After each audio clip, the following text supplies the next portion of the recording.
Indian contract act 1872 unit first.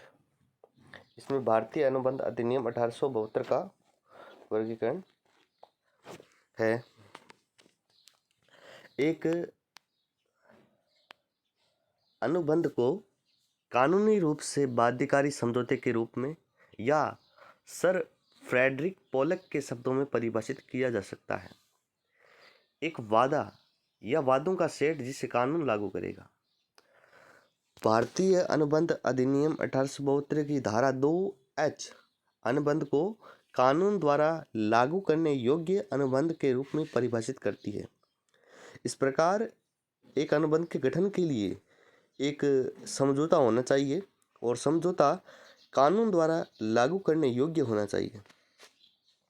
समझौता उन अधिकारों और दायित्वों का निर्माण करेगा जिन्हें अदालतों में लागू किया जा सकता है। प्रवर्तन का सामान्य तरीका अनुबंध के उल्लंघन के लिए हर्जाने के लिए एक कार्रवाई है।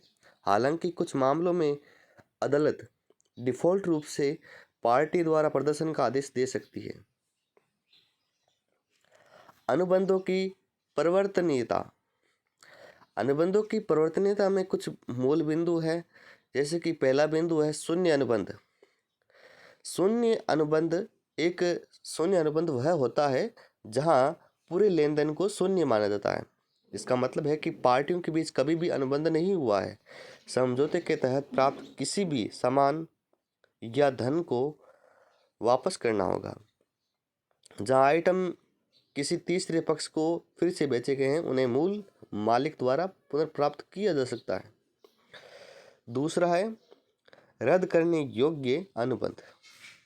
रद्द करने योग्य अनुबंध एक अनुबंध जो शून्य करणीय है, एक वैध अनुबंध के रूप में हर तरह से संचालित होता है जब तक कि पार्टियों में से कोई एक इससे बचने के लिए कदम नहीं उठाता। अनुबंध के तहत प्राप्त कुछ भी वापस किया जाना चाहिए जहां तक यह संभव है। यदि अनुबंध से बचने से पहले माल को फिर से बेचा गया है तो मूल मालिक उन्हें पुनः प्राप्त नहीं कर पाएगा। तीसरा बिंदु है कि भाई इसमें अप्रवर्तनीय अनुबंध। अप्रवर्तनीय अनुबंध एक अप्रवर्तनीय अनुबंध एक वैध अनुबंध है, लेकिन इसे अदालतों में लागू नहीं किया जा सकता है। यदि पार्टियों में से एक ने अपनी शर्तों को पूरा करने से इनकार कर दिया है या अनुबंध के तहत प्राप्त वस्तुओं को आमतौर पर पुनः प्राप्त नहीं किया जा सकता है। अब बात करते हैं कि भाई समझौता, अनुबंध और प्रस्ताव क्या है।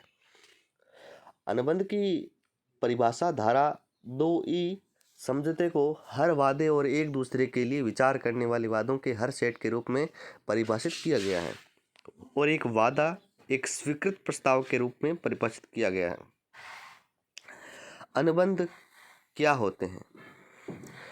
ये खंड 10 में बताया गया है कि सभी समझौते अनुबंध हैं यदि वे अनुबंध के लिए सक्षम पार्टियों की स्वतंत्र सहमति से एक वैध विचार के लिए और एक वैध उद्देश्य के साथ किए गए हैं और ये द्वारा स्पष्ट रूप से शून्य घोषित नहीं किए गए हैं, पर नीचे दी गई शर्तों को पूरा करने पर समझौता एक अनुबंध बन जाता है। कि भाई पहला है कुछ विचार है, दूसरा पार्टी या अनुबंध करने के लिए सक्षम है, तीसरी है उनकी सहमति निःशुल्क है और चौथा है उनका उद्देश्य वैध है। प्रस्ताव की परिभाषा होती है कि धारा 2A के अंतर्गत यह बताया गया है कि जब एक व्यक्ति दूसरे व्यक्ति को कुछ करने या करने से परहेज करने की अपनी इच्छा का संकेत देता है तो ऐसे कार्य या संयम के लिए उस दूसरे की सहमति प्राप्त करने की दृष्टि से उसे एक प्रस्ताव बनाने के लिए कहा जाता है।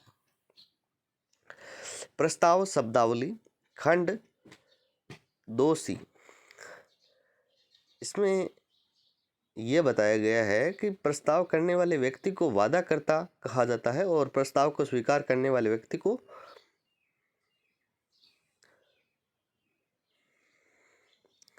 वादाकर्ता कहा जाता है।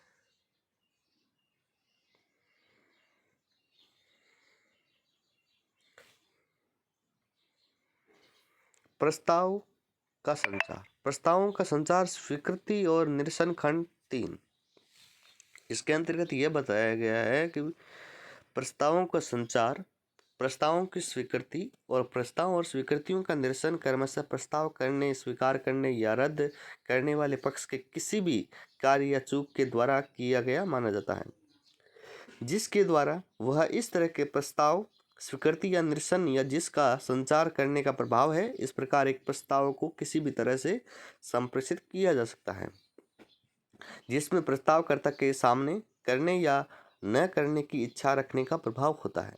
ये उदाहरण के लिए मुंह के शब्दों से या लिखित रूप से या आचरण से भी किया जा सकता है। वादे व्यक्त और निहित धारा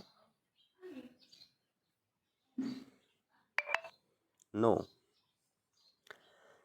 इसके अंतर्गत यह बताया गया है कि जहाँ तक किसी वचन के प्रस्ताव या स्वीकृति की बात शब्दों में की जाती है तो वचन को अव्यक्त कहा जाता है। जहाँ तक ऐसा प्रस्ताव या स्वीकृति शब्दों से भिन्न रूप में की जाती है वचन निहित कहा जाता है।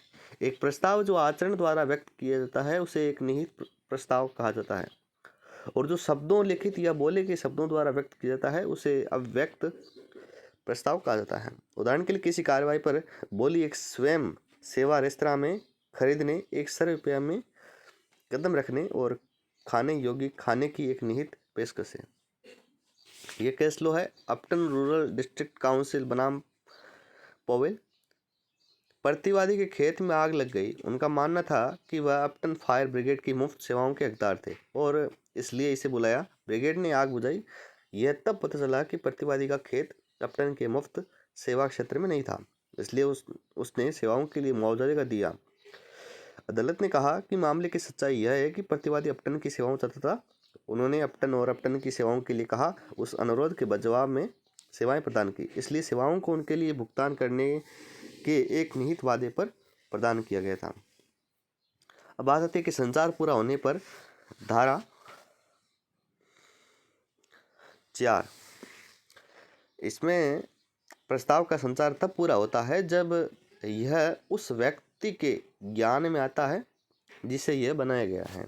किसी प्रस्ताव को तब तक स्वीकार नहीं किया जा सकता जब तक कि उसे उस व्यक्ति के ज्ञान में नहीं लाया जाता है जिसे यह दिया गया है।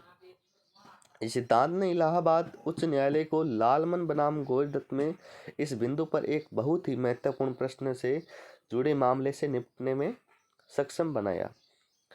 आरोपित का भतीजा घर से फरार हो गया। उसने अपने नौकर को लड़के की तलाश में भेजा। जब नौकर चला गया तो प्रतिवादी ने हैंडबिल द्वारा लड़के को खोजने वाले को ₹501 देने की पेशकश की। नौकर को इस प्रस्ताव के बारे में तभी पता चला जब उसने पहले ही लापता बच्चे का पता लगा लिया था। हालांकि वह इनाम की वसूली के लिए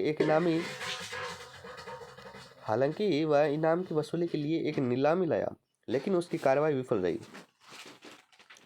बैनर्जी जे बताते हैं कि मेरी राय में वर्तमान जैसा सूट केवल एक अनुबंध पर स्थापित किया जा सकता है। केवल एक अनुबंध का गठन करने के लिए एक प्रस्ताव की स्वीकृति होनी चाहिए और कोई स्वीकृति नहीं हो सकती जब तक कि प्रस्ताव के बारे में जानकारी न हो। अनुबंध करने का इरादा। भारतीय अनुबंध अधिनियम में ऐसा कोई प्रावधान नहीं है जिसके लिए कानूनी संबंध बनाने के इरादे से एक प्रस्ताव या उसकी स्वीकृति की आवश्यकता हो, लेकिन अंग्रेजी कानून में यह एक स्थापित सिद्धांत है कि एक अनुबंध बनाने के लिए पार्टियों का कानूनी दायित्वों में प्रवेश करने का एक सामान्य इरादा होना चाहिए। केस लो बालफोर बनाम बालफोर।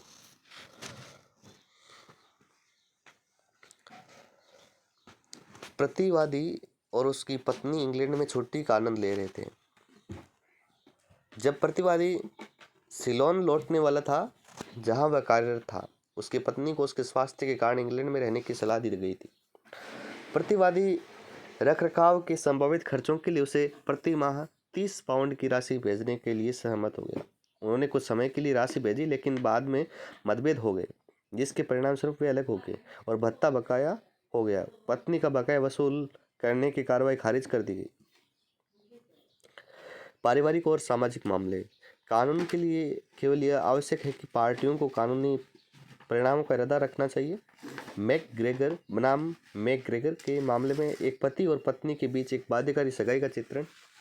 यहाँ एक पति और पत्नी ने समझौते के तहत अपनी शिकायतों को वापस ले लिया, जिसके द्वारा पति ने उसे एक भत्ता देने का वादा किया था और वह अपने क्रेडिट को गिरवी रखने से परहेज कर रही थी। समझौते को बाध्यकारी अनुबंध माना गया था। व्यावहारिक मामले। सुप्रीम कोर्ट की राय। सुप्रीम कोर्ट ने सामान्य प्रस्ताव पर ध्यान दिया कि एक समझौते के अस्तित्व और विचार की उपस्थिति के अलावा कानूनी संबंध बनाने के लिए पार्टियों के इरादे के रूप में तीसरा संविदात्मक तत्व भी है। आशय पत्र। एक भी आशय पत्र केवल पत्र में सुझाई गई तर्ज पर एक अनुबंध में प्रवेश करने के लिए एक पार्टी के इरादे को इंगित करता है।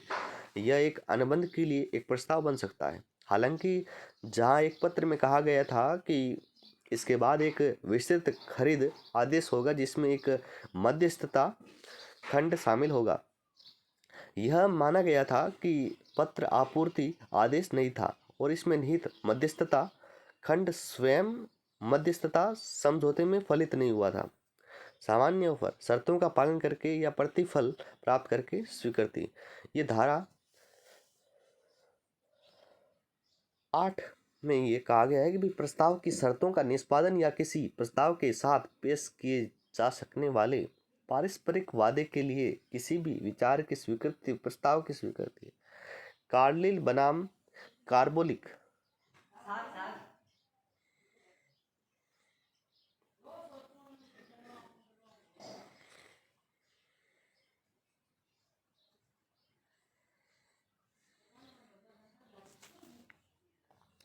कार्लिल बनाम कार्बोलिक स्मोक बॉल कंपनी। एक कंपनी ने विज्ञापन द्वारा किसी ऐसे व्यक्ति को 100 पाउंड का भुगतान करने की पेशकश की जो मुद्रित निर्देशों के अनुसार गेंद का उपयोग करने के बाद बढ़ती महामारी, इन्फ्लुएंजा, सर्दी या ठंड से होने वाली किसी भी बीमारी से अनुबंध करता है। ये जोड़ा गया कि मामले में हमारी ईमानदारी दिखाते हुए अलायंस बैंक के पास 1000 पाउंड जमा किए गए हैं। वादी ने निर्देशों के अनुसार धुएं के गोले का इस्तेमाल किया, लेकिन वह बाद में इन्फ्लुएंजा से पीड़ित हो गई। उसे वादा किए गए इनाम की वसूली का हकदार ठहराया गया था। सतत प्रकृति का सामान्य प्रस्ताव। जहां एक सामान्य प्रस्ताव निरंतर प्रकृति का है, उदाहरण के लिए स्मोक बॉल मामले में यह किसी भी संख्या में व्यक्तियों के लिए स्वीकृति के लिए खुला रहेगा जब तक कि इसे वापस नहीं लिया जाता। लेकिन जहां किसी ऑफर में गुम हुई चीज के बारे में कुछ जानकारी की आवश्यकता होती है तो पहली सूचना आते ही उसे बंद कर दिया जाता है। अब बात करते हैं प्रस्ताव और इलाज के लिए निमंत्रण। ऑफर प्राप्त करने के लिए किसी ऑफर को आमंत्रण से अलग किया जाना चाहिए। जब कोई व्यक्ति यह विज्ञापन करता है कि उसके पास बेचने के लिए पुस्तकों का भंडार है या किराए पर देने के लिए घर है तो किसी अनुबंध से बाध्य होने का कोई प्रस्ताव नहीं है। तो इस तरह के विज्ञापन बातचीत करने के प्रस्ताव हैं। ऑफर प्राप्त करने के प्रस्ताव, चक्कर लगाने के प्रस्ताव। हार्वे बनाम फेसी। वादी ने प्रतिवादियों के सामने फिर से लिखा, क्या आप हमें बम्पर होल पेन बेचेंगे? टेलीग्राफ सबसे कम नगद मूल्य। प्रतिवादियों ने टेलीग्राम द्वारा भी उत्तर दिया। बम्पर होल पेन की न्यूनतम कीमत 900 पाउंड। वादी ने तुरंत अपना अंतिम टेलीग्राम यह कहते हुए भेजा, हम आपके द्वारा मांगे गए 900 पाउंड में बम्पर होल पेन खरीदने के लिए सहमत हैं। आरोपी ने प्लॉट बेचने से मना कर दिया। लॉर्डशिप ने बताया कि अपने पहले टेलीग्राम में वादी ने 2 प्रश्न पूछे। पहला भी बेचने की इच्छा के रूप में और दूसरा कम कीमत के रूप में। प्रतिवादियों ने केवल दूसरे का उत्तर दिया और केवल सबसे कम कीमत दी। उन्होंने बेचने की इच्छा के संबंध में अपना उत्तर सुरक्षित रखा।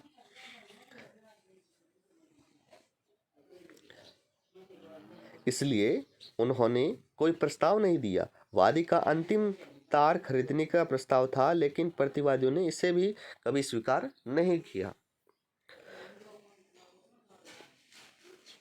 फर्स्ट है कैटलॉग और माल का प्रदर्शन। कीमतों की एक दुकानदार की सूची एक प्रस्ताव नहीं है, केवल प्रस्ताव का निमंत्रण है। नीलामी आयोजित करने की घोषणा। एक नीलामीकर्ता की यह घोषणा की कि एक निश्चित दिन पर नीलामी द्वारा निर्दिष्ट सामान बेचा जाएगा। नीलामी आयोजित करने का प्रस्ताव नहीं है। तीसरा पॉइंट है प्रस्ताव की निश्चितता। इस आशय का एक वर्गीकृत विज्ञापन जैसे कि मुर्गा और मुर्गी 25 प्रत्येक को बेचने का प्रस्ताव नहीं माना गया। चौथा पॉइंट है वस्तुओं का मुफ्त वितरण, बिक्री का अनुबंध नहीं। स्वीकृति धारा 2B। स्वीकृति का परिचय सेक्शन 2B। जब किसी व्यक्ति को प्रस्ताव दिया जाता है वह उस पर अपनी सहमति व्यक्त करता है तो प्रस्ताव को स्वीकृत कहा जाता है। एक प्रस्ताव जब स्वीकार किया जाता है एक वादा बन जाता है। इस प्रकार स्वीकृति एक प्रस्ताव को दी गई सहमति है और यह प्रस्ताव को वादे में बदलने का प्रभाव है। यह कहने का एक और तरीका है कि एक समझौता एक स्वीकृत प्रस्ताव है। प्रत्येक समझौता अपने अंतिम विश्लेषण में एक तरफ से एक प्रस्ताव और दूसरे द्वारा इसकी स्वीकृति का परिणाम होता है। स्वीकृति में 3 कारक हैं: प्रस्तावक को संचार, स्वीकृतिकर्ता को संचार और तीसरा है जब संचार आवश्यक नहीं है। स्वीकृति का संचार बाह्य अभिव्यक्ति या प्रत्यक्ष कार्य द्वारा स्वीकृति। साहज ये कहते हैं कि एक समझौता केवल मन की स्थिति से नहीं होता है। किसी प्रस्ताव को स्वीकार करने का इरादा या यहाँ तक कि किसी प्रस्ताव को स्वीकार करने का मानसिक संकल्प अनुबंध को जन्म नहीं देता है। भाषण, लेखन या अन्य कार्य द्वारा उस आशय की कुछ बाहरी अभिव्यक्ति होनी चाहिए। ब्रॉकडेन बनाम मेट्रोपॉलिटन रेलवे से बी बिना किसी औपचारिक समझौते के एक रेलवे कंपनी को कोयले की आपूर्ति कर रहा था। बी ने सुझाव दिया कि एक औपचारिक समझौता तैयार किया जाना चाहिए। दोनों पक्षों के एजेंटों ने मुलाकात की और एक मसौदा समझौता किया। जब इसे बी के अनुमोदन के लिए भेजा गया तो इसमें कुछ रिक्त स्थान थे। उन्होंने एक मध्यस्थ के नाम सहित रिक्त स्थानों को भर दिया और फिर कंपनी को वापस कर दिया। कंपनी के एजेंट ने ड्राफ्ट को अपने ड्रॉवर में रख दिया और यह बिना अंतिम मंजूरी के वहीं रह गया। बी ने कोयले की आपूर्ति जारी रखी लेकिन नई शर्तों पर भुगतान भी प्राप्त किया। एक विवाद उत्पन्न होने पर बी ने समझौते से बाध्य होने से इनकार कर दिया। आचरण द्वारा स्वीकृति किसी प्रस्ताव के लिए मात्र मानसिक सहमति से भारतीय अनुबंध अधिनियम या अंग्रेजी कानून के तहत अनुबंध समाप्त नहीं होता। स्वयं प्रस्तावक से संचार स्वीकृति की सूचना स्वयं प्रस्तावक को दी जानी चाहिए। किसी अन्य व्यक्ति के साथ संचार उतना ही अप्रभावी है जितना कि कोई संचार नहीं किया गया है। केस लॉ में यह बताया कि भाई फेल हाउस बनाम बिंदली प्रस्ताव इनकार का बोझ नहीं डाल सकता। मुख्य बिंदु था केस लॉ था कि भाई फेल हाउस बनाम बिंदली का था। उसमें मुख्य बिंदु यह था कि प्रस्ताव इनकार का बोझ नहीं डाल सकता। इसका इफेक्ट यह है कि भाई तथ्यवादी ने अपने भतीजे के घोड़े को खरीदने के लिए एक पत्र के माध्यम से पेशकश की। पत्र में कहा गया है कि भाई अगर मैं घोड़े के बारे में और नहीं सुनता तो मैं घोड़े को 33.15 सेकंड पर मेरा मानता हूँ। इस पत्र का कोई जवाब नहीं भेजा गया लेकिन भतीजे ने प्रतिवादी उसके नीलामकर्ता से कहा कि वह घोड़े को न बेचे क्योंकि वह पहले ही उसके चाचा को बेच दिया गया था। नीलामीकर्ता ने गलती से घोड़े को कार्रवाई के लिए रख दिया और उसे बेच दिया। वादी ने नीलामीकर्ता पर इस आधार पर मुकदमा दायर किया कि अनुबंध के तहत घोड़ा उसकी संपत्ति बन गया था और इसलिए प्रतिवादी की अनधिकृत बिक्री रूपांतरण की राशि थी, लेकिन कार्रवाई विफल रही। स्वीकर्ता को स्वयं संचार इस प्रकार है कि भी स्वीकृति का संचार उस व्यक्ति से होना चाहिए जिसे स्वीकार करने का अधिकार हो। किसी अनाधिकृत व्यक्ति से प्राप्त सूचना अप्रभावी होती। केस लो पॉवेल बनाम ली फैक्ट है कि भाई तथ्य इस प्रकार का है कि वादी एक स्कूल के प्रधानाध्यापक शिप के लिए एक आवेदक था। प्रबंधकों ने उन्हें नियुक्त करने का एक प्रस्ताव पारित किया लेकिन निर्णय के बारे में उन्हें सूचित नहीं किया गया। हालांकि सदस्यों में से एक ने अपनी व्यक्तिगत क्षमता में उन्हें सूचित किया। प्रबंधकों ने अपना संकल्प रद्द कर दिया और वादी ने अनुबंध के उल्लंघन के लिए मुकदमा दायर किया। जब संचार आवश्यक नहीं है, कुछ मामलों में स्वीकृति का संचार आवश्यक नहीं है और प्रस्तावक स्वीकृति के एक विशेष तरीके को सूचित कर सकता है, फिर स्वीकृत कार्यकर्ता को केवल उस विशेष मोड का पालन करना है। केस लो कार्लिल बनाम carbolic smoke ball Bowen LJ के रूप में देखा गया, लेकिन उस सिद्धांत पर यह स्पष्ट चमक है कि प्रस्ताव देने वाले व्यक्ति के लाभ के लिए स्वीकृति की अधिसूचना आवश्यक है। वह खुद को नोटिस से दूर कर सकता है और कोई नहीं सकता। हो सकता है। संदेह है कि जहां प्रस्तावक स्पष्ट रूप से या निहित रूप से स्वीकृति के किसी विशेष तरीके को सौदे को बाध्यकारी बनाने के लिए पर्याप्त रूप से सूचित करता है, वहां केवल दूसरे व्यक्ति के लिए स्वीकृति की संकेतित विधि का पालन करना आवश्यक है। और यदि प्रस्ताव देने वाले व्यक्ति अपने प्रस्ताव में स्पष्ट रूप से या निहित रूप से सूचित करता है कि प्रस्ताव पर स्वयं को स्वीकृति संप्रेषित किए बिना कार्रवाई करना पर्याप्त होगा, तो शर्त का निष्पादन अधिसूचना के बिना पर्याप्त स्वीकृति है। संचार का तरीका। स्वीकृति निर्धारित तरीके से की जानी चाहिए। प्रस्तावकर्ता द्वारा निर्धारित या संकेतित तरीके से स्वीकृति दी जानी चाहिए। किसी अन्य तरीके से दी गई स्वीकृति प्रभावी नहीं हो सकती है, विशेष रूप से जहां प्रस्तावक स्पष्ट रूप से जोर दे सकता है कि स्वीकृति निर्धारित तरीके से की जाएगी। उदाहरण के लिए, ए ने बी से आटा खरीदने की पेशकश की और अनुरोध किया कि प्रस्ताव लाने वाले वैगन द्वारा स्वीकृति भेजी जानी चाहिए। बी ने यह सोचकर डाक द्वारा अपनी स्वीकृति भेज दी कि यह प्रस्तावकर्ता के पास अधिक तेजी से पहुंचेगा, लेकिन पत्र वैगन के समय के बाद आया। ए को स्वीकृति से बाध्य नहीं माना जा रहा था। निरपेक्ष और अयोग्य। धारा 7, स्वीकृति पूर्ण होनी चाहिए। स्वीकृति पूर्ण होनी चाहिए। एक प्रस्ताव को एक वादे में बदलने के लिए स्वीकृति पहली एक भाई पूर्ण और अयोग्य होनी चाहिए।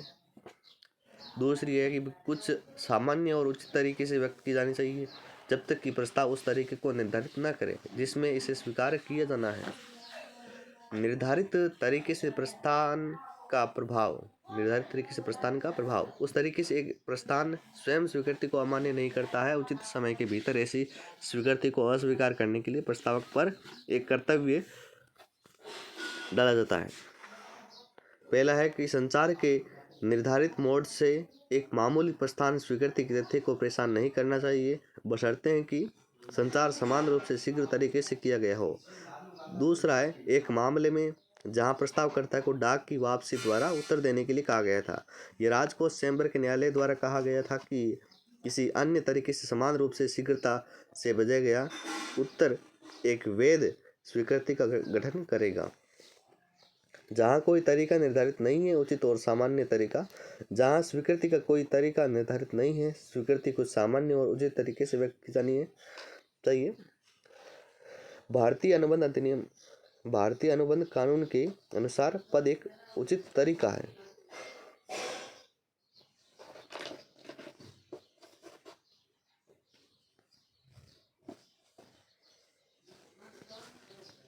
जब अनुबंध संपन्न हुआ डाक संचार, जब पक्ष दूर होते हैं और डाक या दूतों द्वारा अनुबंध कर रहे होते हैं, तो प्रश्न उठता है कि अनुबंध कब समाप्त होता है। घरेलू आग और दुर्घटना बीमा कंपनी द्वारा बनाम अनुदान। इस मामले में प्रतिवादी ने वादी कंपनी में 100 शेयरों के आवंटन के लिए आवेदन किया था।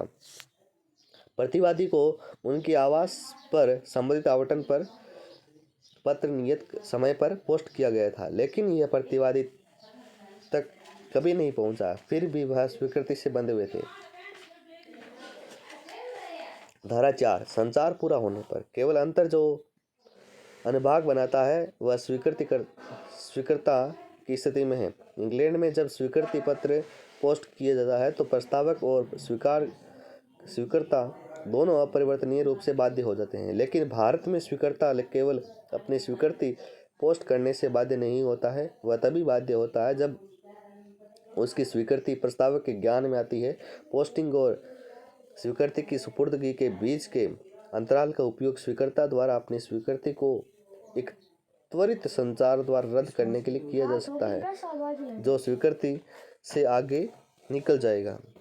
काउंटर प्रस्ताव, परिवर्तन, सीमाओं या अन्य संशोधनों वाली स्वीकृति प्रस्ताव की अस्वीकृति होगी और प्रति प्रस्ताव का गठन करेगी। हालांकि एक प्रस्ताव का उत्तर जो एक स्वीकृति होने का तात्पर्य है, लेकिन जिसमें अतिरिक्त या अलग अलग शर्तें शामिल है जो प्रस्ताव की शर्तों को भौतिक रूप से परिवर्तित नहीं करती है, जब तक कि प्रस्तावक तुरंत विसंगति पर आपत्ति नहीं करता है।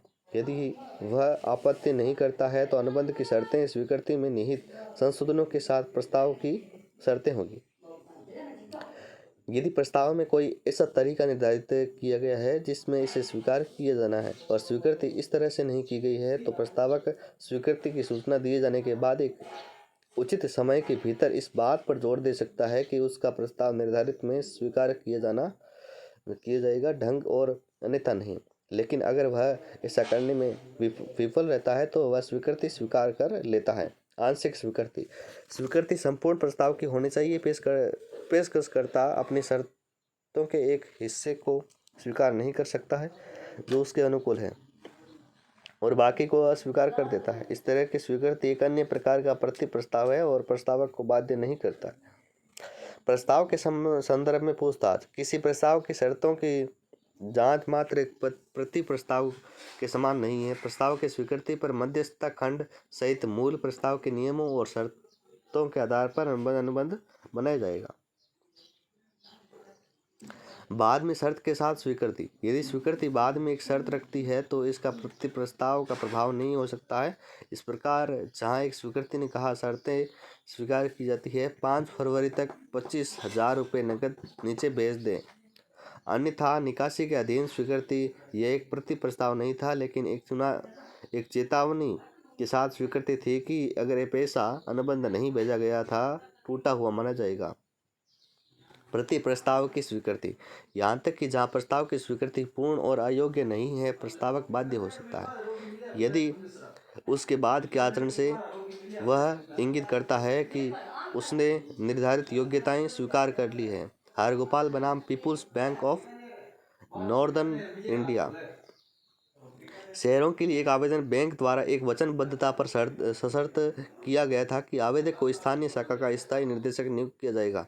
शर्त को पूरा किए बिना उसे शेयर आवंटित किए गए थे। आवेदक ने लाभांश स्वीकार करके इसे वसूल करने के लिए एक मुकदमा दायर करके और अपने शेयरों को गिरवी रखकर शेयरधारक के रूप में स्थिति को स्वीकार किया। इसलिए यह माना गया कि वह संतुष्ट नहीं हो सकता है कि शर्त पूरी न होने के आधार पर आवंटन शून्य था, क्योंकि उसने अपने आचरण से शर्तों को माफ कर दिया था। अस्थायी स्वीकृति को कभी कभी अंतिम अनुमोदन के अधीन किया जाता है। इस प्रकार की अंतिम स्वीकृति आमतौर पर किसी भी पक्ष को अंतिम स्वीकृति दिए जाने तक बाध्य नहीं करती है। निविदाओं की स्वीकृति और वापसी। एक निविदा कीमतों के उद्धरण के समान श्रेणी में है। यह एक प्रस्ताव नहीं है। जब एक निविदा स्वीकृत हो जाती है तो इसे एक स्थायी प्रस्ताव में बदल दिया जाता है। एक अनुबंध तभी उत्पन्न होता है जब निविदा के आधार पर एक आदेश दिया जाता है। इन सिद्धांतों को बॉम्बे हाई कोर्ट ने बंगाल कोर्ट कंपनी लिमिटेड बनाम होमी वाइडिया एंड कंपनी के प्रसिद्ध मामले में निर्धारित किया था। प्रस्ताव की चूक। पहला है निरसन की सूचना, दूसरा समय का बीत जाना, तीसरा है शर्त मिसाल को स्वीकार करने में विफलता से, चौथा है प्रस्तावक की मृत्यु या पागलपन से। स्वीकृति का निरसन। धारा 5 प्रस्तावों और स्वीकृतियों का निरसन। प्रस्तावक के विरुद्ध स्वीकृति की सूचना पूर्ण होने से पहले किसी भी समय प्रस्ताव को रद्द किया जा सकता है, लेकिन बाद में नहीं। स्वीकारकर्ता के विरुद्ध स्वीकृति की सूचना पूर्ण होने से पहले किसी भी समय स्वीकृति को रद्द किया जा सकता है, लेकिन बाद में नहीं। निरसन की सूचना। निश्चित अवधि की समाप्ति से पहले निकासी। जहां एक प्रस्तावक एक निश्चित अवधि के भीतर प्रस्ताव को स्वीकार करने का विकल्प देता है, वह उस अवधि की समाप्ति से पहले भी इसे वापस ले सकता है। केस लो है कि अल्फ्रेड सॉन लैंग बनाम मुथुनायना चेट्टी। प्रतिवादी ने वादी के कार्यालय में नील की एक मात्रा बेचने का प्रस्ताव छोड़ दिया, जिससे उसे अपना उत्तर देने के लिए 8 दिन का समय दिया गया। हालांकि चौथे दिन प्रतिवादी ने अपने प्रस्ताव को रद्द कर दिया। वादी ने 5वें दिन इसे स्वीकार कर लिया। स्वीकृति धारण करना बेकार था। नेक्स्ट केस है ऑफर को निर्दिष्ट अवधि के लिए खुला रखने का अनुबंध। जहां एक निश्चित अवधि के लिए प्रस्ताव को खुला रखने का समझौता कुछ विचार के लिए है, प्रस्तावक उस अवधि की समाप्ति से पहले इसे रद्द नहीं कर सकता है। केस लो माउंटफोर्ड बनाम स्कॉट। निरसन का संचार स्वयं प्रस्तावक से होना चाहिए। यह आवश्यक है कि निरसन का संचार प्रस्तावक या उसके विधिवत अधिकृत एजेंट से होना चाहिए, लेकिन यह डिकिंसन बनाम डॉड्स के मामले में आयोजित किया गया है कि यह पर्याप्त नहीं है।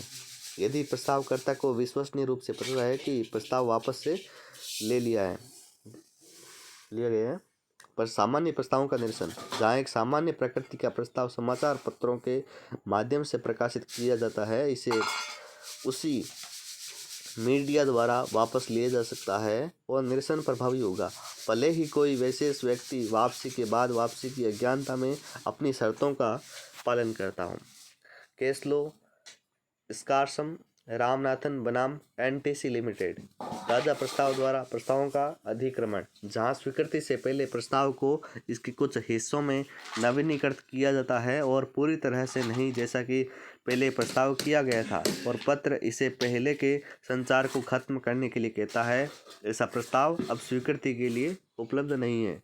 केसलो बांके परिभाष बनाम सिटी बैंक एनए। भूमि आवंटन रद्द करना। एक विकास प्राधिकरण के आदेश के तहत भूमि का आवंटन किया गया था। केसलो रोचेस होटल्स पी लिमिटेड बनाम जयपुर विकास प्राधिकरण। बोली का निरसन। नीलामी के मामले में हथौड़ा नीचे गिराकर विक्रेता की ओर से सहमति का संकेत दिया जाता है। हथौड़ा नीचे होने से पहले एक बोली वापस ली जा सकती है। केसलो है यूनियन ऑफ इंडिया बनाम भीमसेन वालातीराम। एक सार्वजनिक नीलामी में एक बोली लगाने वाले को शराब का जहाज गिरा दिया गया। यह मुख्य आयुक्त द्वारा पुष्टि के अधीन था, जिसके पास बोली लगाने वाले के वित्तीय स्थिति की जांच करने के लिए लाइसेंस देने से पहले शक्ति थी। बोली लगाने वाले को कीमत का छठा हिस्सा तुरंत देना होता था और उसकी ओर से किसी भी प्रकार की चूक की स्थिति में सरकार को दुकान की फिर से नीलामी करने का अधिकार था, और यदि कोई कमी थी तो बोलीदाता से वसूली योग्य थी। वह एक छठे हिस्से का भुगतान करने में विफल रहा और इसलिए मुख्य आयुक्त ने बोली की भी पुष्टि नहीं की और पुनर्विक्रय का आदेश दिया। पुनर्विक्रय मूल बोली से बहुत कम वसूल हुआ और कमी का भुगतान करने के लिए बोलीदाता की देयता का प्रश्न उठा। अदालत ने कहा, यह विवादित नहीं है कि मुख्य आयुक्त ने प्रतिवादी द्वारा पेश की गई बोली को अस्वीकार कर दिया था। यदि मुख्य आयुक्त ने प्रतिवादी के पक्ष में मंजूरी दी होती तो एक पूर्ण लेन देन होता और पुनर्विक्रय में किसी भी कमी के लिए वह उत्तरदायी होता। समय का बीत जाना। स्वीकृति के लिए निर्धारित समय यदि कोई हो कि समाप्ति पर एक प्रस्ताव समाप्त हो जाता है, जहां एक प्रस्ताव कहता है यह एक निश्चित तिथि तक स्वीकृति के लिए खुला रहेगा, उसे उस तिथि के भीतर स्वीकार करना होगा। उदाहरण के लिए, जहां एक प्रस्ताव मार्च के अंत तक चलना था और प्रस्तावकर्ता ने 28 मार्च को प्रस्ताव को स्वीकार करते हुए एक टेलीग्राम भेजा जो 30 मार्च को प्रस्तावक द्वारा प्राप्त किया गया था, यह माना गया था कि विकल्प का विधिवत प्रयोग किया गया था। शर्त मिसाल को स्वीकार करने में विफलता। जहां प्रस्ताव एक शर्त के अधीन है, शर्त को पूरा किए बिना स्वीकार किए जाने पर यह समाप्त हो जाता है। जहां एक निश्चित अवधि के भीतर राशि जमा करने पर एक पट्टे के रूप में एक नमक झील की पेशकश की गई थी और इच्छित पट्टेदार ने 3 लंबे वर्षों तक राशि जमा नहीं की थी, यह माना गया था कि इससे आवंटन रद्द कर दिया गया था। प्रस्तावक की मृत्यु या पागलपन। प्रस्तावकर्ता की मृत्यु या पागलपन पर एक प्रस्ताव व्यपगत हो जाता है। प्रस्तावकर्ता की मृत्यु या पागलपन पर एक प्रस्ताव व्यपगत हो जाता है, बशर्ते कि यह तथ्य है कि प्रस्तावकर्ता के ज्ञान में आने से पहले वह स्वीकार करता है। डिकिंसन बनाम डॉट्स के मामले में यह माना गया था कि प्रस्तावकर्ता की मृत्यु के बाद एक प्रस्ताव स्वीकार नहीं किया जा सकता है। खंड 6 निरसन कैसे किया गया। एक प्रस्ताव निरस्त किया जाता है। पहला है प्रस्तावक द्वारा दूसरे पक्ष को निरसन की सूचना के संचार द्वारा। दूसरा, इस तरह के प्रस्ताव में इसकी स्वीकृति के लिए निर्धारित समय की चूक से या यदि कोई समय निर्धारित नहीं है तो उचित समय व्यतीत होने पर स्वीकृति के संचार के बिना। तीसरा है स्वीकृति से पहले की शर्त को पूरा करने के लिए स्वीकर्ता की विफलता से। या चौथा है प्रस्तावक की मृत्यु या पागलपन से, यदि स्वीकृति से पहले उसकी मृत्यु या पागलपन का तथ्य स्वीकर्ता के ज्ञान में आता है। स्वीकृति का निरसन। अंग्रेजी कानून के अनुसार एक बार की गई स्वीकृति अपरिवर्तनीय है। एंसन के शब्दों में स्वीकृति बारूद की एक ट्रेन के लिए एक रोशन मैच की पेशकश करना है। दोनों कुछ ऐसा करते हैं जिसे पूर्ववत नहीं किया जा सकता है। यह नियम स्पष्ट रूप से अपने संचालन में केवल डाक स्वीकृति तक ही सीमित है। एंसन में यह सुझाव दिया गया कि अन्य मामलों में स्वीकृति पूर्ण होने से पहले किसी भी समय स्वीकृति रद्द की जा सकती है, बशर्ते कि स्वीकृति आने से पहले ही निरसन की सूचना दी जाए। दूसरी ओर भारत में स्वीकृति आमतौर पर प्रतिसंहरणीय होती है। एक स्वीकर्ता अपनी स्वीकृति को संचार के एक तेज तरीके से रद्द कर सकता है जो स्वीकृति से पहले ही पहुंच जाएगा। धारा 5 प्रासंगिक प्रावधान है। मानक प्रपत्र अनुबंध। पहला पॉइंट है कमजोर पार्टी का शोषण। दूसरा है सुरक्षात्मक उपकरण। सुरक्षात्मक उपकरण के अंतर्गत उचित सूचना नोटिस अनुबंध के साथ समसामयिक होना चाहिए। मौलिक उल्लंघन का सिद्धांत, सख्त निर्माण, टोटके में दायित्व, अनुचित शर्तें। विचार धारा 2 ग और खंड 25। भारतीय अनुबंध अधिनियम 1872 की धारा 25 एक घोषणा के साथ शुरू होती है कि बिना प्रतिफल के किया गया समझौता शून्य है। प्रतिफल वचन की कीमत है। परिभाषाएं। पोलो के शब्दों में प्रतिफल वह मूल्य है जिसके लिए दूसरे का वादा खरीदा जाता है और मूल्य के लिए दिया गया वादा परिवर्तनीय होता है। जस्टिस पैटरसन द्वारा एक और सरल परिभाषा है। प्रतिफल का अर्थ कुछ ऐसा है जो कानून की नज़र में कुछ मूल्य का है। यह वादी के लिए कुछ लाभ या प्रतिवादी के लिए कुछ नुकसान हो सकता है। भारतीय अनुबंध अधिनियम की धारा 2D प्रतिफल को इस प्रकार परिभाषित करती है: जब वचनदाता की इच्छा पर वचन देने वाला या किसी अन्य व्यक्ति ने किया है या करने से परहेज किया है या नहीं करता है या करने से परहेज करता है या करने से परहेज करने का वादा करता है तो ऐसा कार्य या संयम या वादा प्रतिफल कहलाता है। वादे के लिए इसका मतलब है कि कीमत जिसके लिए दूसरे का वादा खरीदा जाता है। एक मूल्यवान विचार वादे की कीमत वादाकर्ता द्वारा प्राप्त किए गए कुछ मूल्य वादे के प्रलोभन के रूप में बदले में कुछ लाभ का हो सकता है। वादी या प्रतिवादी को कुछ नुकसान। अब्दुल अजीज बनाम मासूम अली।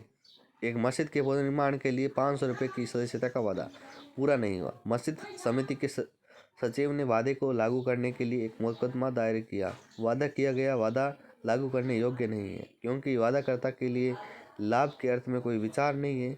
समिति के सचिव को कोई नुकसान नहीं हुआ क्योंकि मरम्मत के लिए कुछ भी नहीं किया गया है। कोई अनुबंध नहीं। गोस्मो हरुद्दीन बनाम अप्पा साहिब। वाद मकान मालिक एल द्वारा किराएदार टी के खिलाफ परिसर के कब्जे और किराए के बकाया के लिए दायर किया गया। मुकदमा पक्ष में फैसला किया गया। निष्पादन में टी की चल संपत्ति की कुर्की आदेश टी के डिक्री के खिलाफ अपील नहीं करने के लिए सहमत होने पर एल ने 1 महीने की अनुमति दी। भुगतान करने का समय निर्धारित। वैध प्रतिफल, वैध समझौता। एक वैध विचार के आवश्यक तत्व। पहला है इसे वचनदाता की इच्छा पर आगे बढ़ना चाहिए। दूसरा है यह वादा करने वाले या किसी अन्य व्यक्ति प्रतिफल की गोपनीयता से स्थानांतरित हो सकता है। तीसरा है यह वास्तविक होना चाहिए, भ्रामक नहीं। चौथा है यह पर्याप्त नहीं होना चाहिए। पांचवा है यह भूत, वर्तमान या भविष्य हो सकता है। छठा है यह अवैध, अनैतिक या सार्वजनिक नीति के विरोध में नहीं होना चाहिए। वचन विबंधन। प्रॉमिसरी एस्टोपेल का सिद्धांत एक पार्टी को दूसरे पक्ष से किए गए वादे को वापस लेने से रोकता है यदि बाद वाले ने उस वादे पर यथोचित भरोसा किया हो। प्रॉमिसरी एस्टोपेल का सिद्धांत पहली बार ह्यूजेस बनाम मेट्रोपॉलिटन रेलवे कंपनी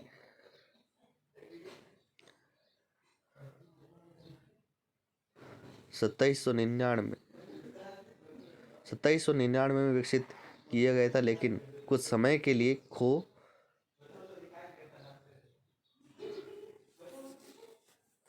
2788 गया था जब तक कि central London property trust limited बनाम हाई ट्री हाउस लिमिटेड 1900 58 1948 के विवादास्पद मामले में लॉर्ड डेनिंग द्वारा इसे पुनर्जीवित नहीं किया गया था। प्रॉमिसरी एस्टोपेल की आवश्यकता है। पहला है शब्दों या आचरण से एक स्पष्ट वादा। दूसरा है सबूत है कि वादे के परिणाम स्वरूप वादा करने वाले की स्थिति में बदलाव आया है। निर्भरता, लेकिन जरूरी नहीं कि उनके नुकसान के लिए। तीसरा है असमानता, अगर वादाकर्ता के वादा पर वापस जाना था। सामान्य तौर पर एस्टोपेल एक ढाल नहीं तलवार है। इसे अपने आप में एक कार्रवाई के आधार के रूप में इस्तेमाल नहीं किया जा सकता है। ये अधिकारों को भी समाप्त नहीं करता है। सामान्य नियम यह है कि जब एक पक्ष ऋण के पूर्ण भुगतान में कम राशि स्वीकार करने के लिए सहमत होता है तो देनदार ने कोई विचार नहीं किया है और इसलिए लेनदार अभी भी पूरी तरह से ऋण का दावा करने का हकदार है।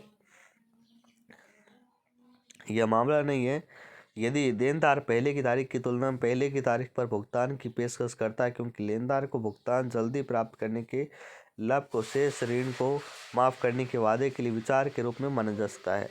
यह पिनेल केस 1602 में तैयार किया गया नियम है। वादाकर्ता की इच्छा पर एक कार्य या संयम जो वचन के लिए प्रतिफल होना है, वचनदाता की इच्छा के अनुसार किया जाना चाहिए या करने का वादा किया जाना चाहिए। दुर्गा प्रसाद बनाम बलदेव। तथ्य: वादी ने कलेक्टर के आदेश पर एक बाजार में कुछ दुकानों का निर्माण कराया। प्रतिवादी ने एक दुकान पर कब्जा कर लिया और वादी को कुछ कमीशन देने का वादा किया और भुगतान नहीं किया। प्रतिवादी के खिलाफ एक कार्रवाई में इसे बनाए रखने योग्य नहीं ठहराया गया था। अदालत का फैसला: वादा करने का एकमात्र आधार वादी द्वारा गंज बाजार की स्थापना में किया गया खर्च है, लेकिन यह स्पष्ट है कि इस तरह से किया गया कुछ भी प्रतिवादियों की इच्छा पर नहीं था ताकि गठन किया जा सके। विचार: यह अधिनियम वादे का नहीं बल्कि कलेक्टर के आदेश का परिणाम था। इस प्रकार एक अच्छा विचार कार्य या संयम बनाने के लिए वचनदाता की इच्छा पर होना चाहिए। अनुरोध पर किए गए कार्य: वचनदाता की इच्छा पर किया गया कार्य उसके वादे के लिए एक अच्छा विचार प्रस्तुत करता है, भले ही यह उसके लिए कोई व्यक्तिगत महत्व या लाभ का न हो। केदारनाथ बनाम गौरी मोहम्मद। हावड़ा में एक टाउन हॉल बनाना उचित समझा गया, बशर्ते इस उद्देश्य के लिए पर्याप्त सदस्यता मिल सके। इसके लिए हावड़ा नगर पालिका के आयुक्तों ने सार्वजनिक सदस्यता द्वारा आवश्यक धन प्राप्त करने के लिए काम करना शुरू कर दिया। प्रतिवादी इस निधि का 100 रुपये का ग्राहक था, जिसने राशि के लिए सदस्यता पुस्तिका में अपने नाम पर हस्ताक्षर किए थे। वादा किए गए सब्सक्रिप्शन के विश्वास पर वादी ने हॉल के निर्माण के उद्देश्य से एक ठेकेदार के साथ अनुबंध किया, लेकिन प्रतिवादी राशि का भुगतान करने में विफल रहा और तर्क दिया कि इस वादे के लिए कोई विचार नहीं किया गया था। उसे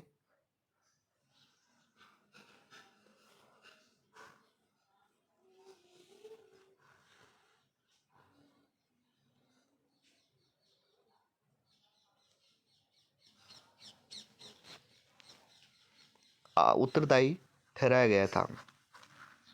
व्यक्तियों को यह जानने के लिए सदस्यता लेने के लिए कहा गया था कि जिस उद्देश्य के लिए पैसा लगाया जाना था, वे जानते थे कि उसकी सदस्यता के विश्वास पर ठेकेदार को काम करने के लिए भुगतान करने का दायित्व है।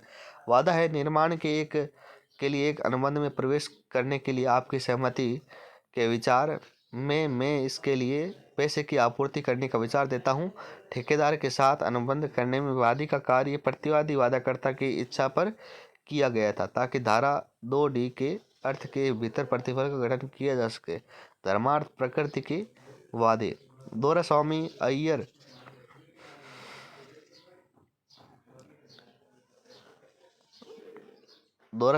अय्यर बनाम अरुणाचल अय्यारी। तथ्य: एक मंदिर की मरम्मत का कार्य चल रहा था। जैसे जैसे काम आगे बढ़ा, अधिक धन की आवश्यकता थी और इस धन को बढ़ाने के लिए सदस्यताएं आमंत्रित की गई और एक सदस्यता सूची तैयार की गई। प्रतिवादी ने रुपए के लिए खुद को सूची में नीचे रखा 125 और इस राशि की वसूली के लिए मुकदमा दायर किया गया था। वादी के प्रतिफल को एक को ग्राहक के उस वादे पर भरोसा के रूप में पाया कि उन्होंने मंदिर की मरम्मत ने देनदारियों को वहन किया है। निर्णय। विद्वान न्यायाधीश ने निर्णय दिया कि अभिदाता द्वारा वादी से मंदिर की मरम्मत करने के किसी अनुरोध का कोई साक्ष्य नहीं है, क्योंकि मंदिर की मरम्मत पहले से ही चल रही थी जब सदस्यता आमंत्रित की गई थी। कार्रवाई सदस्यता के वादे से प्रेरित नहीं थी, बल्कि इससे स्वतंत्र थी, इसलिए वसूली की अनुमति नहीं दी गई। एक तरफा वादे। एक तरफा वादा केवल एक तरफा से किया गया वादा है और इसका उद्देश्य दूसरे पक्ष द्वारा कुछ कार्रवाई को प्रेरित करना है। वादा करने वाला कार्य करने के लिए बाध्य नहीं है, क्योंकि वह अपनी ओर से कोई वादा नहीं करता है, लेकिन अगर वह वादा करने वाले की इच्छा के मुताबिक काम करता है तो वह वादा करने वाले को अपने वादे पर कायम रख सकता है। अपने वादे के जवाब में प्रस्तावक के अनुरोध पर किया गया कार्य विचार है और इसके सार में विचार इस तरह के अनुरोध की प्रतिक्रिया के अलावा और कुछ नहीं है। अब्दुल अजीज बनाम मासूम अली। प्रतिवादी ने एक मस्जिद के पुनर्निर्माण के लिए शुरू किए गए फंड के लिए 500 रुपये का वादा किया था, लेकिन मरम्मत और पुनर्निर्माण के लिए कुछ भी नहीं किया गया था, इसलिए ग्राहक को उत्तरदायी नहीं ठहराया गया था। एक तरफा वादों का निरसन। एरिंगटन बनाम एरिंगटन। तथ्य है कि भाई एक घर के मालिक ने उसे गिरवी रख दिया था। घर उनके बेटे और बहू के कब्जे में था। उसने उनसे कहा कि अगर वे किस्तों में बंधक ऋण का भुगतान करते हैं और उन्होंने भुगतान शुरू किया तो घर उनकी संपत्ति बन जाएगा।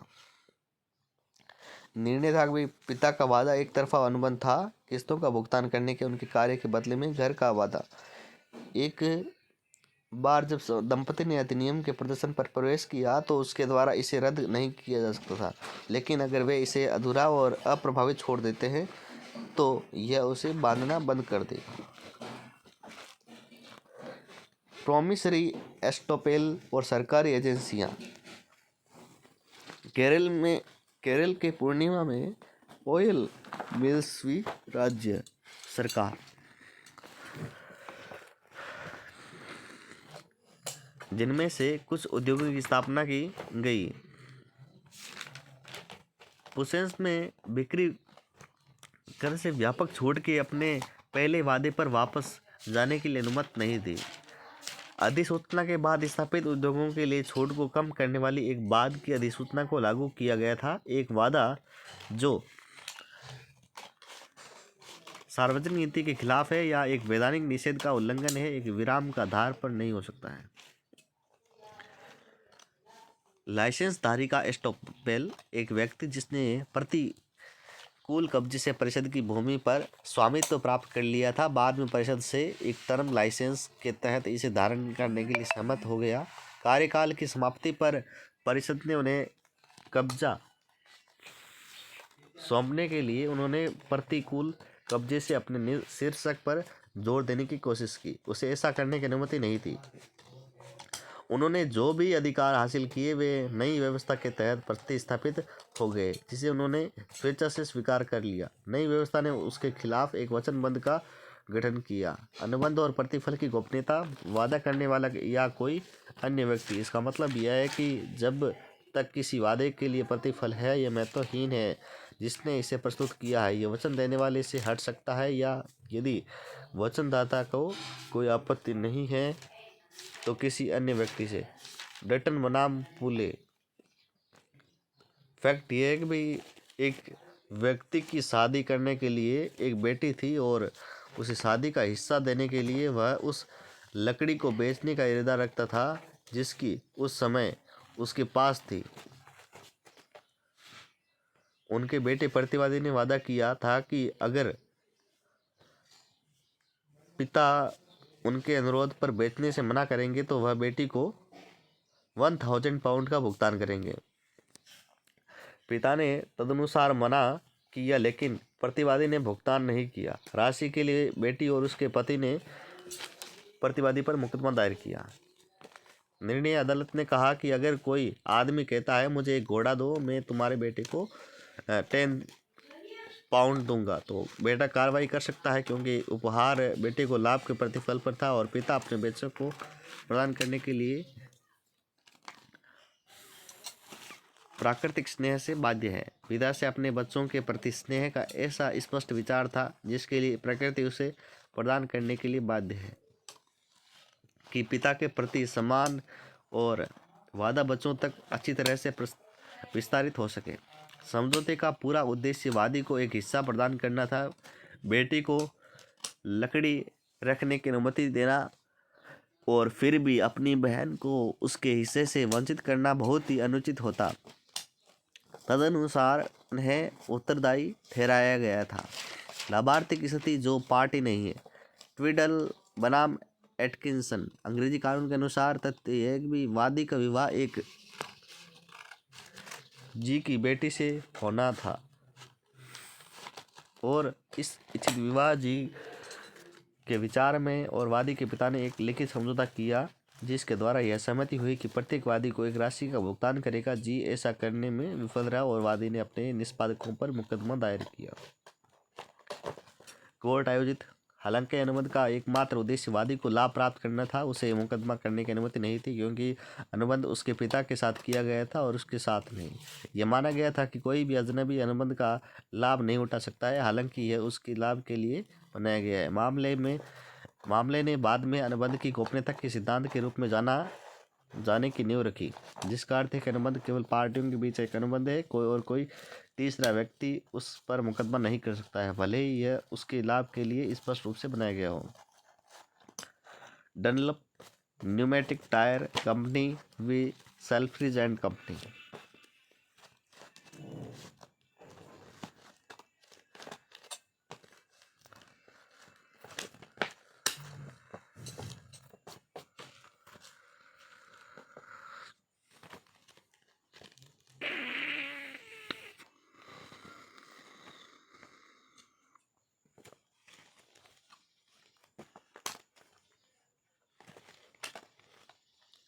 तथ्य है कि वादी डनलप एंड कंपनी ने कुछ सामान एक ड्यू एंड कंपनी को बेचा और उनसे एक समझौता किया कि वे सूची मूल्य से नीचे के सामान को नहीं बेचेंगे और यदि वे किसी अन्य व्यापारी को माल बेचते हैं तो वे उससे एक समान वचनबद्धता प्राप्त करेंगे। मूल्य सूची बनाए रखे। ड्यू एंड कंपनी ने मोटर टायरों को प्रतिवादियों सेल्फ्रिज एंड कंपनी को बेच दिया, जो किसी भी निजी ग्राहक को सूची कीमतों से कम पर टायर नहीं बेचने पर सहमत हुए। इस अनुबंध के उल्लंघन के लिए वादी ने प्रतिवादियों पर मुकदमा दायर किया।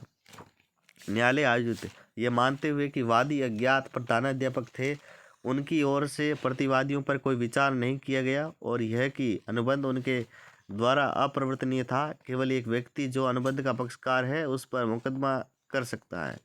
इसे किसी अजनबी को अनुबंध के लिए व्यक्तिगत रूप से अनुबंध को लागू करने के अधिकार के रूप में प्रदान नहीं किया जा सकता है।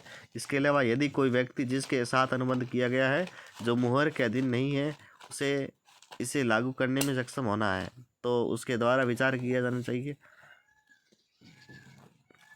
अंग्रेजी कानून के मौलिक प्रस्ताव। पहला है केवल वादा करने वाले और वादा करने वाले की ओर से ही विचार किया जाना चाहिए। दूसरा, एक अनुबंध उस व्यक्ति द्वारा लागू किया जा सकता है जो इसके पक्ष में नहीं है, भले ही यह उसके लाभ के लिए बनाया गया हो। विचार की गोपनीयता। भारत में दृष्टिकोण अंग्रेजी कानून के मौलिक प्रस्तावों के विचार है। धारा 2D के अनुसार यह आवश्यक नहीं है कि प्रतिफल वचनदाता द्वारा पूरा किया जाए। एक वादा लागू करने योग्य अगर इसके लिए कुछ प्रतिफल है और यह काफ़ी महत्वहीन है, चाहे वह वादाकर्ता या किसी अन्य व्यक्ति से चलता है। चिन्नैया बनाम रामैया। एक बूढ़ी औरत उपहार के विलेख द्वारा प्रतिवादी उसकी बेटी को कुछ भू संपत्ति दी गई। विलेख की शर्तों के अनुसार जो पंजीकृत किया गया था, यह निर्धारित किया गया था कि वादी को हर साल 653 रुपये की वार्षिकी का भुगतान किया जाना चाहिए। जो बूढ़ी औरत की बहन थी, प्रतिवादी ने उसी दिन वादी के पक्ष में अनुबंध को प्रभावी करने का वादा करते हुए एक समझौते को अंजाम किया। हालांकि वार्षिकी का भुगतान नहीं किया गया था और वादी ने इसे वसूल करने के लिए मुकदमा दायर किया था। यह माना गया कि उपहार का विलेख और प्रतिवादी की वार्षिकी का भुगतान करने का वादा एक साथ निष्पादित किया गया था और इसलिए उन्हें एक लेन देन माना जाना चाहिए और उस लेन देन के लिए पर्याप्त प्रतिफल था। अनुबंध की गोपनीयता। कॉन्ट्रैक्ट की गोपनीयता के नियम का मतलब है कि अनुबंध के लिए एक अजनबी मुकदमा नहीं कर सकता है। अंग्रेजी आम कानून में दृढ़ जड़ें जमा ली है, लेकिन आमतौर पर इसकी आलोचना की गई है। लॉर्ड डेनिंग ने देखा कि जहां एक अनुबंध किसी तीसरे व्यक्ति के लाभ के लिए किया जाता है जिसके पास इसे लागू करने के लिए वैध हित है। इसे तीसरे व्यक्ति द्वारा अनुबंध करने वाले पक्ष के नाम पर या उसके साथ संयुक्त रूप से लागू किया जा सकता है। यदि वह मना कर देता है शामिल हो, उसे प्रतिवादी के रूप में जोड़कर तीसरे व्यक्ति को अनुबंध के माध्यम से उत्पन्न होने का अधिकार है और उसके हितों की कानून द्वारा रक्षा की जाएगी। वैश्विक बनाम वैश्विक तथ्य फैक्ट है कि बी एक कोयला व्यापारी था। प्रतिवादी उसके व्यवसाय में उसकी सहायता कर रहा था। बी ने प्रतिवादी के साथ एक समझौता किया जिसके द्वारा व्यवसाय को प्रतिवादी को हस्तांतरित किया जाना था। बी को अपने जीवन के लिए एक सलाहकार के रूप में नियुक्त किया जाना था और उसकी मृत्यु के बाद प्रतिवादी को अपनी विधवा को प्रति सप्ताह 5 पाउंड की वार्षिकी का भुगतान करना था, जो कि व्यवसाय में बाहर आना था। बी की मृत्यु के बाद प्रतिवादी ने बी की विधवा को केवल 5 पाउंड की एक राशि का भुगतान किया। विधवा ने वार्षिकी की बकाया की वसूली के लिए और समझौते के विशिष्ट प्रदर्शन को प्राप्त करने के लिए एक कार्रवाई की। कोर्ट ने कहा कि वह समझौते को लागू करने की हकदार थी। इस प्रकार वादी को अपनी व्यक्तिगत क्षमता में समझौते को लागू करने की अनुमति दी गई थी, हालांकि वह इसके लिए एक पक्ष नहीं थी और वादी के पक्ष में एक विश्वास का अनुमान लगाना आवश्यक नहीं माना गया था। 3 महत्वपूर्ण बिंदु। पहला बिंदु है भारत में स्थिति, अंग्रेजी कानून के बाद निर्णय। दूसरा, अंग्रेजी कानून का पालन नहीं करने वाले फैसले। तीसरी है सुप्रीम कोर्ट ने गोपनीयता बरकरार रखी। गोपनीयता नियम के अपवाद। पहला बिंदु है ट्रस्ट या चार्ज या अन्य व्यवस्था के तहत लाभार्थी। एक व्यक्ति जिसके पक्ष में कुछ विशिष्ट संपत्ति में एक शुल्क या अन्य हित बनाया गया है, वह इसे लागू कर सकता है, हालांकि वह अनुबंध का पक्ष नहीं है। दूसरा बिंदु है विवाह समझौता, विभाजन या अन्य पारिवारिक व्यवस्था। जहां विवाह, विभाजन या अन्य पारिवारिक व्यवस्था के संबंध में एक समझौता किया जाता है और किसी व्यक्ति के लाभ के लिए प्रावधान किया जाता है, वह उस समझौते का लाभ उठा सकता है, हालांकि वह इसका कोई पक्ष नहीं है। तीसरा बिंदु है कि पावती या रोक, जहां एक अनुबंध की शर्तों के अनुसार एक पार्टी को किसी तीसरे व्यक्ति को भुगतान करने की आवश्यकता होती है और वह उस तीसरे व्यक्ति को इसे स्वीकार करता है, उसके प्रति एक बाध्यकारी दायित्व होता है। पावती व्यक्ति या निहित हो सकती है। अंतिम बिंदु है भूमि के साथ चलने वाले अनुबंध। अचल संपत्ति के हस्तांतरण से संबंधित सिद्धांतों द्वारा गोपनीयता के नियम को भी संशोधित किया जा सकता है, किया है या करने से परहेज किया है। विगत विचार, वादा पूरी तरह से पिछले कार्य के लिए भुगतान करना है और कृतज्ञता की व्यक्ति से ज़्यादा कुछ नहीं है। पिछला अधिनियम समझ जा सकता है कि वादा क्यों दिया गया था और वादे के लिए एक मकसद हो सकता है, लेकिन कोई कानूनी विचार प्रस्तुत नहीं करता है। मैकआर्डल फिर से ये बताया कि तथ्य में ए ने संपत्ति में कुछ सुधार किए। संपत्ति के अंतिम लाभार्थियों ने यह घोषणा करते हुए एक दस्तावेज पर हस्ताक्षर किए कि आपके कुछ परिवर्तनों और सुधारों को ध्यान में रखते हुए हम लाभार्थी आपको ऐसे सुधारों पर खर्च की गई राशि के निपटान में 488 पाउंड की राशि का भुगतान करेंगे। कोर्ट ने कहा चूंकि काम पूरा हो चुका था और वादाकर्ता द्वारा कुछ भी नहीं किया जाना बाकी था, विचार पूरी तरह से पूर्व विचार था और संपत्ति ने भार चुकौती के लिए लाभार्थियों का समझौता न्यूनतम पैक्टम था। एक वादा इसका समर्थन करने पर कोई विचार नहीं है। इस प्रकार वादे को लागू करने की कार्रवाई को खारिज कर दिया गया था। पहला बिंदु है अनुरोध पर पिछले कार्य अच्छे विचार। अंग्रेजी कानून में पहले विचार के अपवाद यह है कि अनुरोध पर किया गया एक पिछला कार्य बाद के वादे के लिए अच्छा विचार होगा। यदि वादा करने वाली पार्टी के अनुरोध से स्वैच्छिक शिष्टाचार को स्थानांतरित किया गया था तो यह वादे के लिए बाध्य होगा। अगला बिंदु है अन्य अपवाद है एक समय अवरोध ऋण का भुगतान करने का वादा और पिछले विचार के लिए जारी एक प्रक्राम्य लिखित दोनों वैध है। भारत में स्थिति। भारत में पिछले विचार दो तरह से उत्पन्न हो सकते हैं। इसमें अनुरोध पर प्रदान की गई सेवाएं शामिल हो सकती है, लेकिन उस समय बिना किसी वादे के या इसमें स्वैच्छिक सेवाएं शामिल हो सकती है। पिछली स्वैच्छिक सेवा। स्वैच्छिक सेवा का अर्थ है बिना किसी अनुरोध या वादे के प्रदान की गई सेवा और उसके लिए भुगतान करने का एक बाद का वादा है। जैसे यदि ए बी को डूबने से बचाता है और बी बाद में ए को इनाम देने का वादा करता है। भारत में वादा धारा 25(2) के आधार पर लागू किया जा सकता है, जो यह प्रदान करता है कि पूर्ण या आंशिक रूप से क्षतिपूर्ति करने का वादा एक व्यक्ति जो पहले से ही स्वेच्छा से वचनदाता के लिए कुछ कर चुका है लागू करने योग्य है। अनुरोध पर पिछली सेवा भी। विगत और निष्पत्ति विचार। कार्यकारी विचार। ऐसे कार्य संयम या वचन को प्रतिफल कहा जाता है। विचार कुछ मूल्य का होना चाहिए। अधिनियम में परिभाषित के रूप में प्रतिफल का अर्थ है वादा करने वाले या किसी अन्य की ओर से कुछ कार्य संयम या वादा जो वादाकर्ता की इच्छा पर किया गया है। जैसे ए अपनी नई रोल्स रॉयस कार बी को देने का वादा करता है बशर्ते है बी उसे गैरेज से लाएगा। कार लाने के कार्य को किसी भी कल्पना के द्वारा वादे के लिए प्रतिफल नहीं कहा जा सकता है, भले ही यह एक मात्र कार्य है। वादाकर्ता ने वादा किया कि था कि वह करने के लिए इस तरह का कार्य निसंदेह परिभाषा के शब्दों को संतुष्ट करता है, लेकिन यह इसकी संभावना को नहीं पकड़ता है।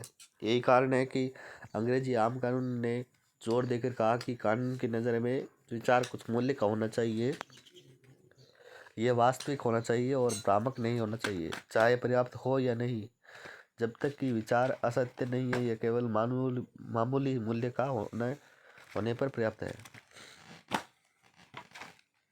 मूल्य पर्याप्त नहीं होना चाहिए। प्रतिफल की पर्याप्तता। यह आवश्यक नहीं है कि प्रतिफल वचन के लिए पर्याप्त हो। अदालतें यह तय करने का काम नहीं कर सकती कि किसी वादे के लिए उचित प्रतिफल क्या होना चाहिए, यह पार्टियों पर निर्भर है। थोपने के साक्ष्य के रूप में अपर्याप्तता। स्पष्टीकरण 2 से धारा 25 में अधिनियम कहता है कि प्रश्न निर्धारित करने में न्यायालय द्वारा विचार की अपर्याप्तता को ध्यान में रखा जा सकता है कि क्या वचनदाता की सहमति स्वतंत्र रूप से दी गई थी। जिसे ए 1000 रुपये के घोड़े को 10 रुपये में बेचने के लिए सहमत है। ए इस बात से इनकार करता है कि समझौते के लिए उसकी सहमति स्वतंत्र रूप से दी गई थी। प्रतिफल की अपर्याप्तता एक ऐसा तथ्य है जिसे न्यायालय को यह विचार करते समय ध्यान में रखना चाहिए कि ए की सहमति स्वतंत्र रूप से दी गई थी या नहीं। मुकदमा करने की सहनशीलता। मुकदमा करने की सहनशीलता को हमेशा मूल्यवान विचार माना गया है। इसका मतलब है कि वादी की प्रतिवादी या किसी अन्य व्यक्ति के खिलाफ कार्रवाई का एक निश्चित अधिकार है और प्रतिवादी के वादे पर वह कार्रवाई करने से परहेज करता है। खूबियों के बावजूद अच्छा समझौता करें। एक लंबित मुकदमे का समझौता के लिए एक अच्छा विचार है, लेकिन विवाद प्रामाणिक होना चाहिए।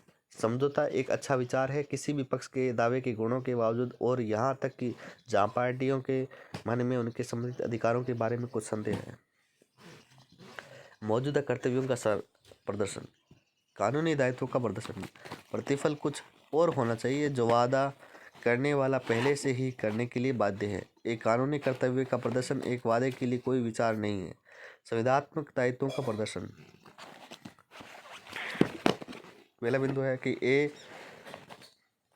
वचनदाता के साथ पूर्व मौजूदा अनुबंध वचनदाता के साथ अनुबंध द्वारा लगाए गए कानूनी दायित्वों का अनुपालन एक वादे के लिए कोई विचार नहीं हो सकता है। दूसरा बिंदु है देय राशि से कम भुगतान करने का वादा। अनुबंध के तहत देय राशि से कम भुगतान करने का वादा प्रतिफल के रूप में नहीं माना जा सकता है। पिनेल के मामले में नियम के अपवाद।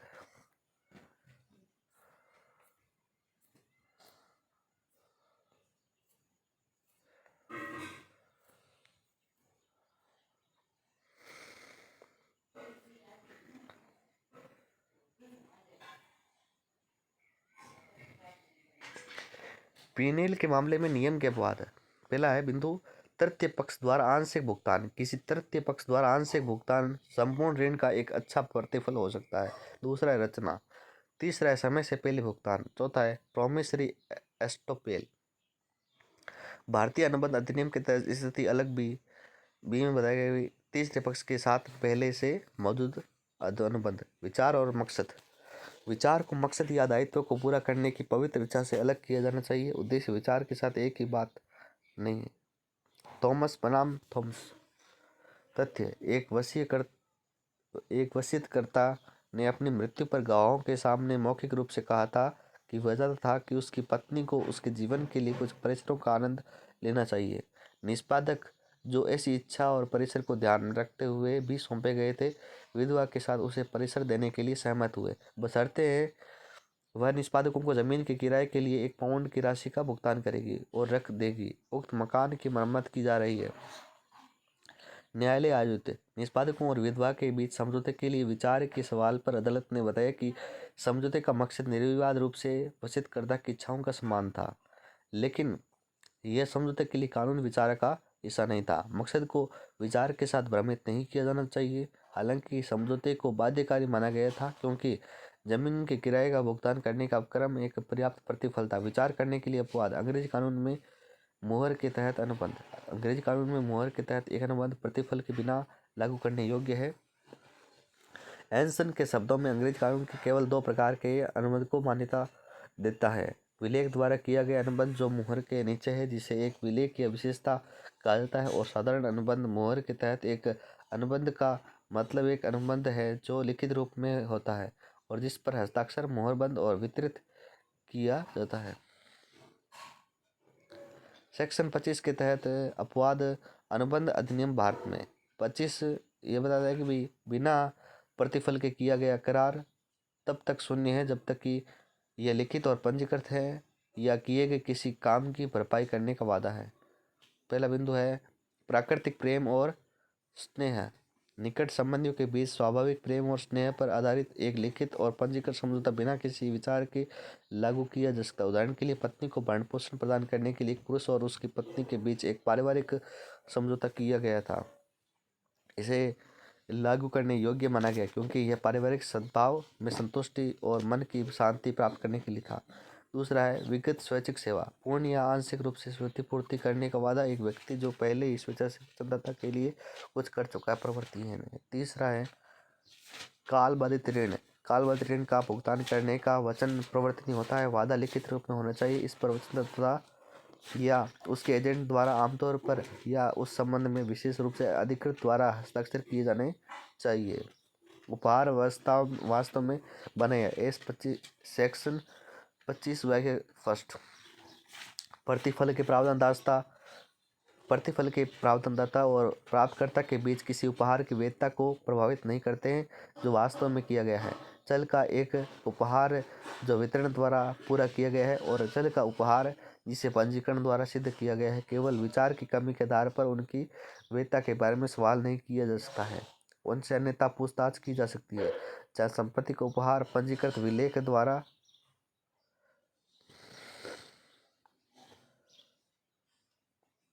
दिया गया था और 2 गवाहों द्वारा सत्यापित किया गया था। इस आधार पर दाता द्वारा पूछताछ की अनुमति नहीं दी गई थी कि वह धोखाधड़ी की शिकार थी जिसे वह स्थापित करने में सक्षम नहीं थी।